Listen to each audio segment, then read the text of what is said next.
Hello students, आज का हमारा टॉपिक है मॉलिक्यूलर फार्मूला के बारे में। मॉलिक्यूलर फार्मूला क्या होता है, ये हम कैसे मालूम कर सकते हैं, आज हम इसके बारे में पढ़ेंगे।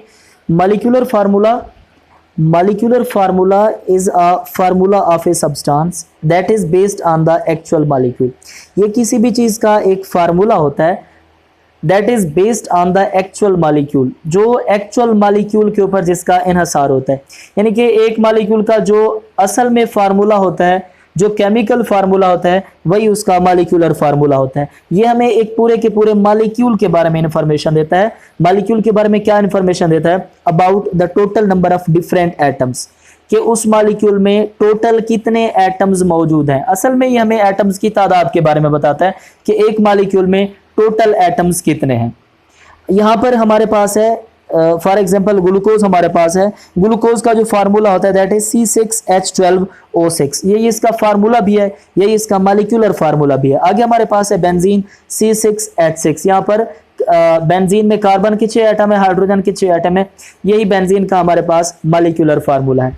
आगे हमारे पास एक रिलेशनशिप आता है। शॉर्ट क्वेश्चन आमतौर पर आता है कि आप बताएं रिलेशनशिप लिखें between the molecular and empirical formula. तो ये एक फार्मूला है, molecular formula is equal to n into empirical formula. यानी कि अगर हमने मॉलिक्यूलर फार्मूला को कैलकुलेट करना हो तो हमें n का पता होना चाहिए और इंपिरिकल फार्मूला का पता होना चाहिए। यहाँ पर हमारे पास n है, n is the natural number, simple integer हमारे पास है जो नेचुरल नंबर है, और ये 1 से शुरू होता है अप टू 1 इन्फिनिटी तक होता है। इसकी वैल्यू नॉन जीरो होती है, ये जीरो नहीं होता बल्कि कम से कम 1 हो सकता है, और उसके अलावा 1 2 3 अप टू 1 हो सकता है।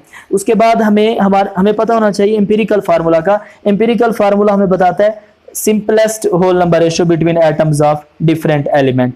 उसके बाद हमारे पास है कि एक शॉर्ट क्वेश्चन आता है कि आप बताएं कि ऐसे मॉलिक्यूल बताएं जिनके बोथ फार्मूला सेम हो, इंपिरिकल और मॉलिक्यूलर फार्मूला सेम हो। उसमें हमारे पास आ जाता है H2O वाटर है, कार्बन डाइऑक्साइड है और शुगर है, सिलिकॉन डाइऑक्साइड है। शुगर का फार्मूला हमारे पास है C12H22O11। इनके मॉलिक्यूलर फार्मूले भी एक जैसे हैं, इनके इंपिरिकल फार्मूले भी एक जैसे हैं। असल में इनके जो n की वैल्यू होती है वो 1 होती है। यहाँ पर अगर आप देखें मॉलिक्यूलर फार्मूला बराबर है, अगर इनके n की वैल्यू हो 1 तो 1 को आप उनके इस फार्मूले के साथ ज़रब दे दें तो कोई फर्क नहीं पड़ेगा, वही उसका क्या होगा, मॉलिक्यूलर फार्मूला होगा, वही उसका एम्पिरिकल फार्मूला होगा।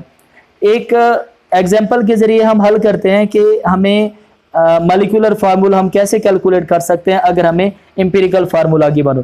यहाँ पर हमारे पास एक एग्जांपल है C6H6। ये हमें पता है कि ये बेंजीन का मॉलिक्यूलर फार्मूला है। हमने असल में ये बताना है कि अगर ये इसका मॉलिक्यूलर फार्मूला है तो हम ये इसे कैलकुलेट कैसे कर सकते हैं। Molecular formula of benzene C6H6 है। मॉलिक्यूलर फार्मूला अगर हमने कैलकुलेट करना है तो हमें दो चीजों का पता होना चाहिए, एक n का और एक इंपिरिकल फार्मूला का। इंपिरिकल फार्मूला हमें पता है, empirical formula of benzene CH है, ठीक है। तो हमने क्या कैलकुलेट करना है, n की वैल्यू कैलकुलेट करने का यहाँ पर एक और फार्मूला होता है, n is equal to molecular mass over empirical formula mass. अगर आपने n की वैल्यू कैलकुलेट करनी है तो जो हमारे पास मॉलिक्यूलर फार्मूला होगा उसका मास निकालेंगे, उसे हम कहते हैं मॉलिक्यूलर मास, और जो हमारे पास इंपिरिकल फार्मूला होगा उसका मास निकालेंगे और वो हमारे पास बन जाएगा इंपिरिकल फार्मूला मास। उसके बाद मॉलिक्यूलर मास को डिवाइड कर देंगे इंपिरिकल फार्मूला मास के ऊपर। तो यहाँ पर इसी चीज को देखने के लिए हम ये चीजें पढ़ रहे हैं कि हमें पता है empirical formula of benzene is CH। तो इंपिरिकल फार्मूला का अगर हमें पता है we can calculate empirical formula mass that is equal to carbon का मास है 12, उसके बाद जमा कर देंगे हाइड्रोजन का मास है 12 जमा 1 हमारे पास है 13। 13 क्या है, empirical formula mass of benzene. इसी तरीके से molecular formula mass, molecular formula हमारे पास है C6H6। तो मॉलिक्यूलर फार्मूला मास यानी कि 6 कार्बन है, 12 इंटू 6 हमारे पास बनेगा 72 प्लस 6 इंटू 1 ये हमारे पास बनेगा 6। इनको आप आपस में ऐड करेंगे, हमारे पास जवाब आएगा 78। 78 क्या है, मॉलिक्यूलर फार्मूला मास। तो हमारे पास इंपिरिकल फार्मूला मास भी गिवन है, मॉलिक्यूलर फार्मूला मास भी गिवन है।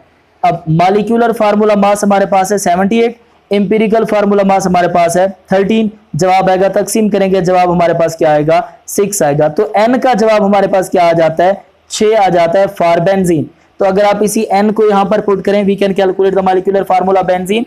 Molecular formula benzene is equal to n की जगह पर आपने क्या लिखना है, n की जगह पर आपने लिखना है 6, और यहाँ पर इंपीरिकल फार्मूला का हमें पता है क्या है, इसका CH है। तो 6 को आप उसके साथ ज़रब देंगे, हमारे पास क्या बनेगा, हमारे पास जवाब आ जाएगा कार्बन के भी 6 एटम है और हाइड्रोजन के भी 6 एटम है। इस तरीके से we can calculate the molecular formula of any compound. That was all about the topic molecular formula.